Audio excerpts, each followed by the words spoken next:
How can we manipulate attention with or without affecting consciousness?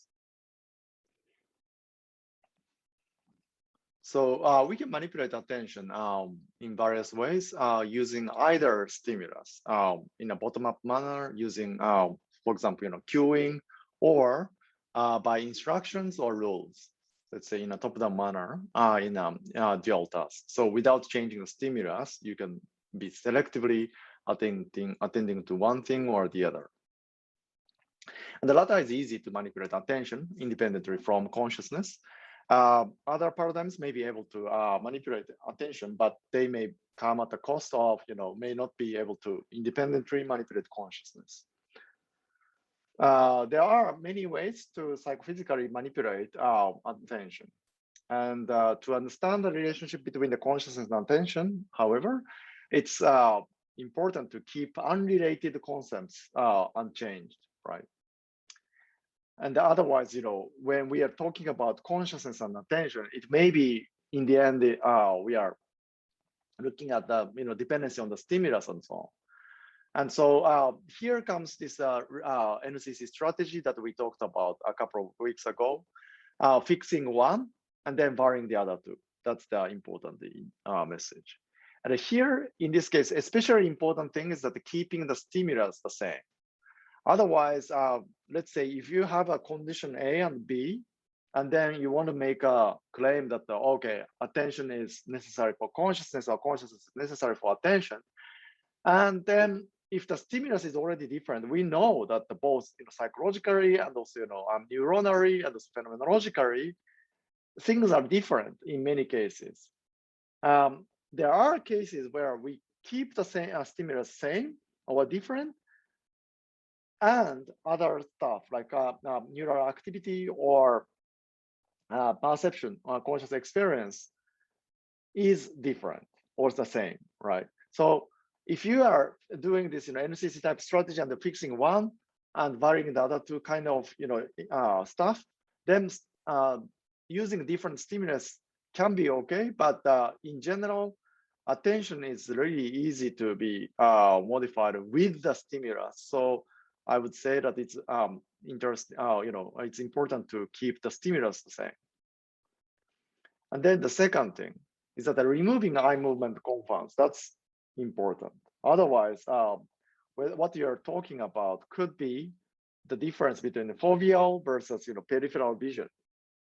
And in itself, it is important and interesting. Okay, but if you do that, then you're no longer talking about the relationship between consciousness and attention. It's a complex interaction between the fovea peripheral vision with respect to consciousness and attention. So again, keep one and then vary the two. So bottom-up attention in this respect is particularly difficult because to attract attention, you need some kind of cue, and then your attention goes there. But if you compare that situation with another situation where the cue is presented here, then the stimulus processing is already different between condition A and B. So is it, if the result affects on consciousness, it could be because of the stimulus difference. It could be bottom-up attention difference. It could be something else. So it's a bit difficult to interpret. But still, we can study how the, as I said, attention consciousness relationship changes as a function of the stimulus, and how eye movements are consciously or unconsciously guided by the stimulus. So with that in mind, and there are a couple of attention effects that we can study as a sort of the top-down manner.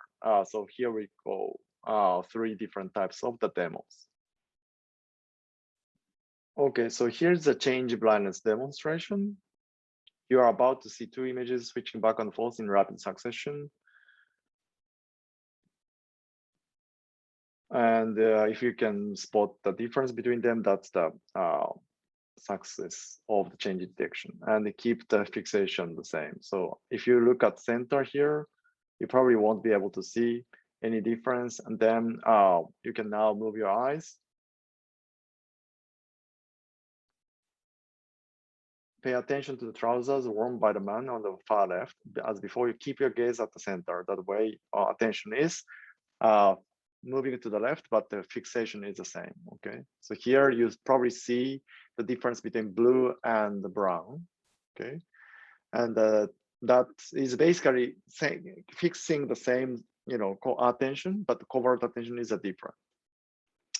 And then the same kind of demonstration here. Can you notice a different change?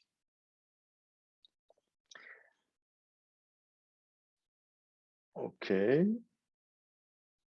But just try it again with the benefit of focused attention, again, with the car window on the right, but fixate at the center. Feature-based attention. All right, now I can see it changes from whitish blue to dark. Okay. And this is my favorite demonstration of the change brightness. Do you notice any difference? And then if you pay attention to the background of the Jackson, then it changes from black and white. And this time it's very close to the fovea if you're looking at the center, right? Okay, so that was the demonstration of the change blindness. And here comes another demonstration of attention task. This is a test of selective attention. Count how many times the players wearing white pass the basketball.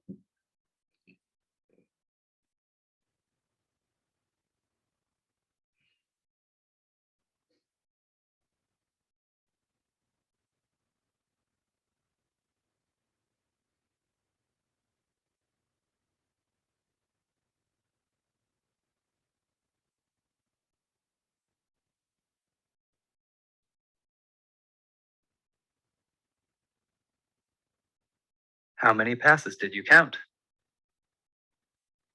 The correct answer is 15 passes.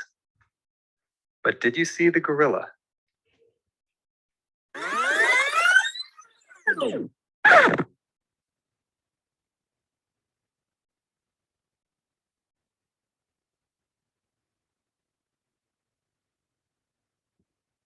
This video. All right, so that was the inattentional blindness. And then finally, this is the attention blink. So your eyes blink during data processing and also during a visual surprise. There's this is the attention blink. And here,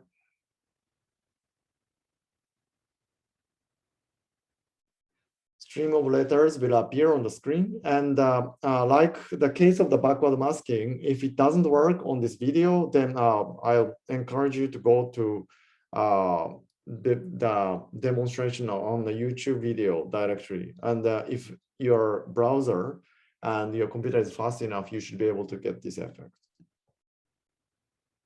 So the target letter is R, and then followed by letter C. Okay. And then you can probably see R, but not C. And that's the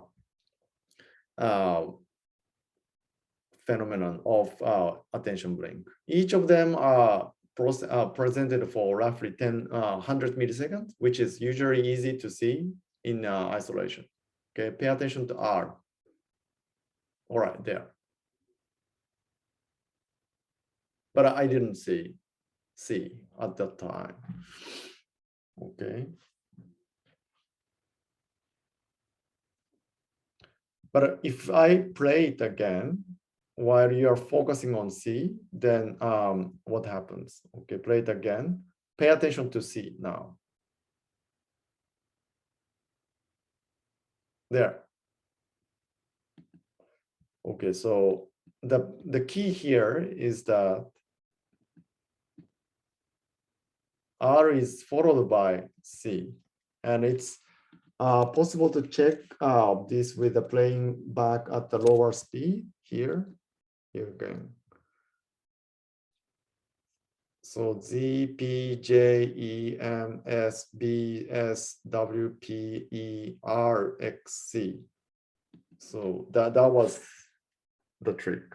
So attentional blink comes when things, the target stimulus is presented, followed by a little bit of the delay, like X here, and then C. So it's almost like, attention is capturing a first stimulus, R, and then after that, to consolidate that memory into consciousness, it starts to blink. And then during this blink period, if your brain is presented with a C, then you don't see it. That's the attention blink. Okay, so that was the demo for change blindness, attentional blindness, and attentional blink. And all of them, importantly, can generate this conscious and non-conscious situation of a target stimulus without moving the eyes, keeping the eye fixated at the same time. And also the stimulus itself remains the same, but you can induce two situations based on the instruction or the task relevance, right? In the case of a change blindness, paying attention to trousers on the left, or cars on the right, or car window on the right, or background with Jackson.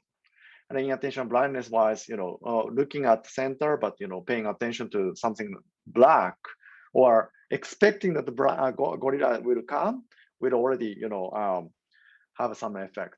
And then attention blink wise, it's less controllable with other factors, but looking at the same stream, depending on whether you are trying to detect the first letter of R or not, the visibility of the C changes. And so this is the manipulation of attention that results in conscious experience. All right, then the next paradigm is called the dual task. It's a little bit more complicated or less familiar probably for many of you, but for the study of the consciousness, it's quite powerful. So it starts with a fixation and then presentation of some kind of attention demanding task stimulus set. Let's say in the case of this, 5 letters of T's or L's. And then your task about central letter is that whether all of the letters are the same or one odd letter L's are included. And then it comes with a very quick succession so that it's masked by the F in the end. And so unless you pay attention to this central 5 letters, you can't really do this TL discrimination.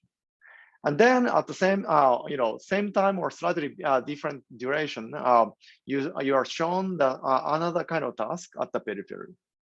And then in this case, it is depicted for the natural scene stimulus, which you have never seen before. And then your task is to report whether there was an animal included in it or not.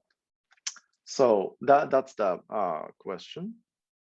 And then the important kind of idea behind it is that based on the series of the experiment, the central task is already known to exhaust almost all the attention. So whenever you try to shift attention to the other things, then the central task becomes lower in terms of performance. And then you can keep the titrate the performance around, let's say 70%, so that if somebody wants to cheat, then you can detect it as a sort of decline of the central task. That's the idea. And then here's the demonstration. So first, let's focus on the central task, okay? And then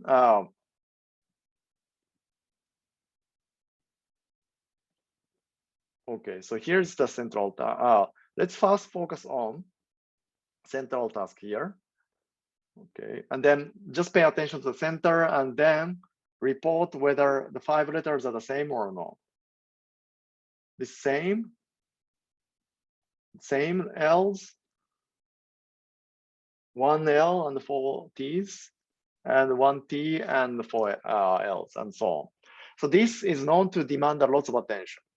And then we can also change the duration so that then everybody can do this task around 70% of the time. But that requires a little bit of training, quite a bit of the training in the previous experiment.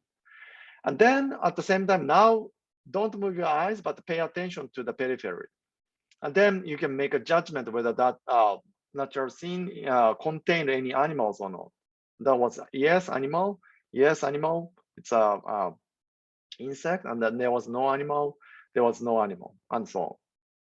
And then the critical thing about the dual task is that you pay attention to both at the same time, and then try to report them same at the same time, okay, or sequentially. Here that was okay, different center, and then there was animal. Same center and then no animal, things like that. And then you do this experiment over and over. Now, what they found in the past is that if the peripheral task was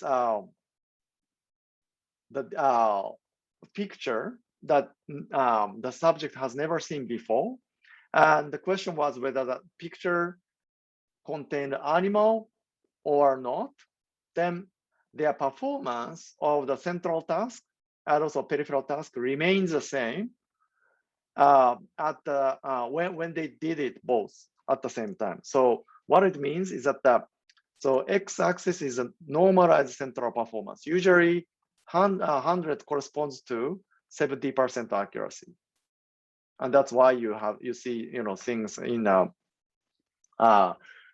range from 90 to 110%. 110% is not possible, but it is compared to the single task situation where you did the central task alone, which is already like 70%.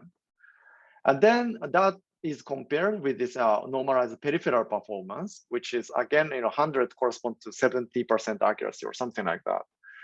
And then the idea is that if both of them are done alone, you can do it at this level.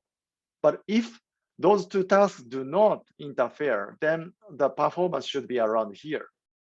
And then the tested subjects' performance were almost there.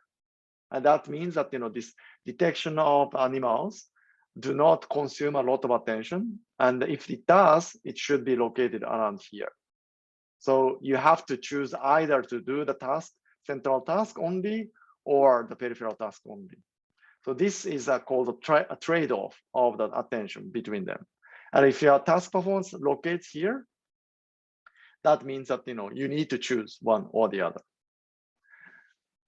And then they also tested that task with a different kind of distractor. So to address the question of maybe if there is some kind of salient object like a cars or transportation, then you cannot do that. But again, they found that the performance remains the same basically. So animal detection among these natural scenes do not differ with or without attention to the periphery. And then they also asked the question whether it's really specific to animals. And so using the same stimulus set that in a different subjects, now the target is a vehicle, means of the transportation, like train or cars or the bike or whatever. They don't know what kind of that stimulus it is going to be, but that's doesn't matter. And then distractor wise, it's same kind of distractor. So here B and C, stimulus sets are the same for different two population of subjects. And the instructions are the only thing that are different. And then again, the dual task performance were more or less the same for both, only single task performance for the center or the different one. So the conclusion here is that the natural scene perception does not require attention. All right. But you might ask, and also indeed, many people have asked the same question in the past, can we do this without training? Because I said that this dual task requires a lot of training. In fact, previous study trained the subject 10 hours before testing this dual task so that they don't make a stupid mistake of the button press and so on. And that kind of implies that, oh, maybe their brains are already different from the previous one, from the standard people. So that's why we can do this, but it's not really representative. And the second question is that can we measure metacognition to rule out non-conscious processing? So as we talked about in the blind side experiment in the last few weeks, many things that are that looks complex can be done non-consciously. So And the one measure to assure that these things, these complex things, especially natural scene perception and so on, can be done without seeing it, we propose that the metacognition can be used. And exactly to address this question, my previous PhD student, Julian Matthews, conducted the following experiment. So to show the stimulus at center and then masked, and then this is all else, and then we flashed briefly faces in the periphery or disks or blend of them at the same time. And then there are three conditions as in the standard, dual task, single task condition for the center or periphery or both at the same time, okay? And if it's center only, then we, in addition, compared to the previous study, not only same or different, but we also asked people to rate the confidence. So if you are very confident that they are not the same, or same 5 letters like this, then you are supposed to press 4 to indicate that I'm sure that it was all false, all letters else. And then same goes for the peripheral stimulus. If you are asked about male or female, and then you are very sure that it was female, then you're supposed to press here. Sure, it was female. And if you're not sure, then press I1 for male or female. And then under the dual task situation, you do both sequentially. And then we do it with a mouse click so that we can do it without much, motor training. And then we combine some technique called staircase method so that, everybody doesn't need to train for 10 hours. It's in fact, we can do it in 15 or 10 minutes of the training. And then what happened? So let's see what it looks like in terms of demo first. So here is a case of the dual task again, but in the case of the disk stimuli. Again, if you focus on the central task, then it's supposed to be very demanding. And then now you're trying to do the same thing at the same time, periphery at the same time. And then the two options of the peripheral stimulus is either red, green on the left side to the right side, or green, red from left and right. Let's go with the peripheral focus, and that's left side was green. Okay, and then next one, left side was red. And then if you try to do both both at the central task and the peripheral task at the same time, what happens phenomenologically? 1L, 1T, so it was different, but I couldn't see the disk. Okay, all else, and maybe there was a green thing on the left and so on. And this comes completely at an random. Okay, that's the real dual task situation. And it turns out that, without confidence part, it's known that this task requires attention, meaning that, peripheral green red discrimination cannot be done if you do the central task at the same time.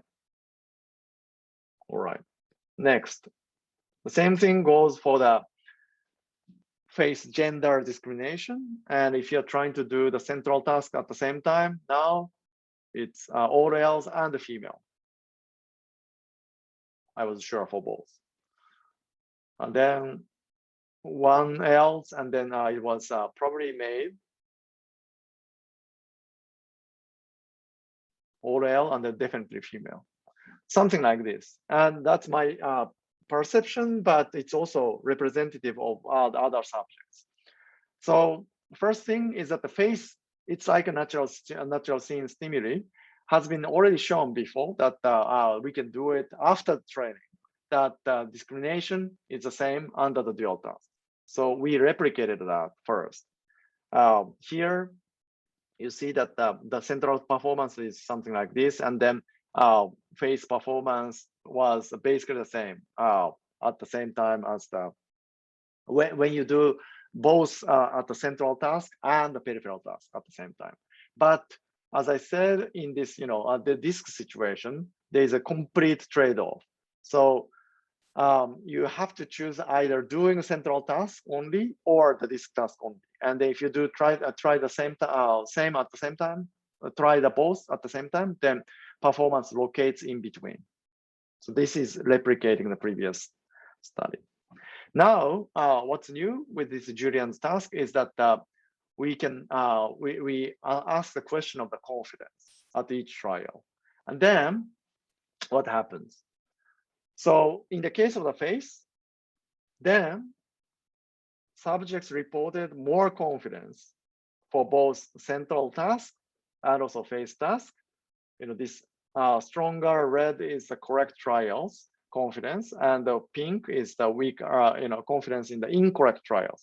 So because we titrate the task in 70% accuracy, when you are correct, you can raise the confidence for single task, the letter, and then lower it when you feel like it's going to be incorrect.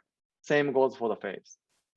And more importantly, that in the case of the dual task, we can monitor the confidence for both face, so that result in this distinction, and also the central task at the same time. You can monitor confidence of both central and dual task without any interference.